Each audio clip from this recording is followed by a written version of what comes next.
The first term of an AP is 3, the last term is 83 and the sum of all its terms is 903.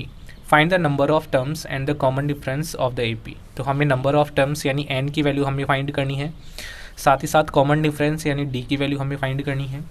तो हमें first term given है यानी a की value हमें given है 3, और last term यानी an की वैल्यू भी हमें गिवन है 83, and the sum of all its terms यानी SN sum of all terms वो है 903। तो जब भी आपके पास फर्स्ट टर्म और लास्ट टर्म हो तो SN का जो फॉर्मूला था वो था n/2 into a plus last term यानी L भी लिख सकते हो या AN भी लिख सकते हो। ये अपना फॉर्मूला था इक्वल टू 903। तो यहाँ से हम लोग देखेंगे कि आसानी से n की वैल्यू फाइंड कर सकते हैं। n/2 मल्टीप्लाई में a की वैल्यू 3 है, 3 प्लस लास्ट टर्म 83 है, an की वैल्यू 83 इक्वल टू 903। तो यहाँ से इसको सॉल्व करने पर अपने पास आ गया n/2 मल्टीप्लाई में इन दोनों को ऐड कर लिया तो ये अपने पास हो गया 86 इक्वल टू 903। तो 2 से ये डिवाइड हो जाएगा, ये आ जाएगा 43। तो n के साथ 43 मल्टीप्लाई में है तो इसको डिवाइड में ले जाएंगे तो 903 और डिवाइड में आ गया 43।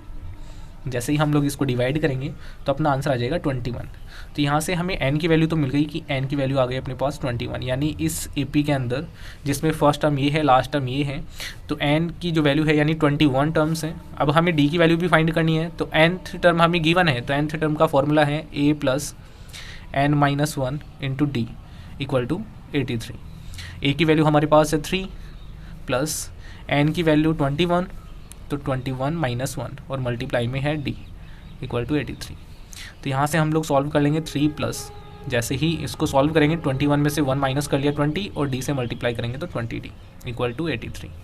तो यहाँ से 3 प्लस में है तो इसको ट्रांसपोज कर लेते हैं उस तरफ, तो 20d इक्वल टू 83, 3 इधर आ जाएगा तो ये माइनस का 3 हो गया, 20d इक्वल टू ये अपने पास आ गया 80।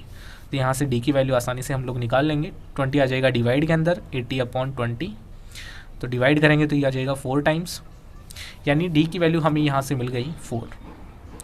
तो इस तरीके से अपना ये आंसर आ गया। n और d दोनों की वैल्यू हम लोग आसानी से सॉल्व कर सकते हैं। तो उम्मीद आप लोगों को ये क्वेश्चन अच्छे से समझ में आ गया होगा। तो मिलते हैं नेक्स्ट वीडियो के अंदर। Thank you.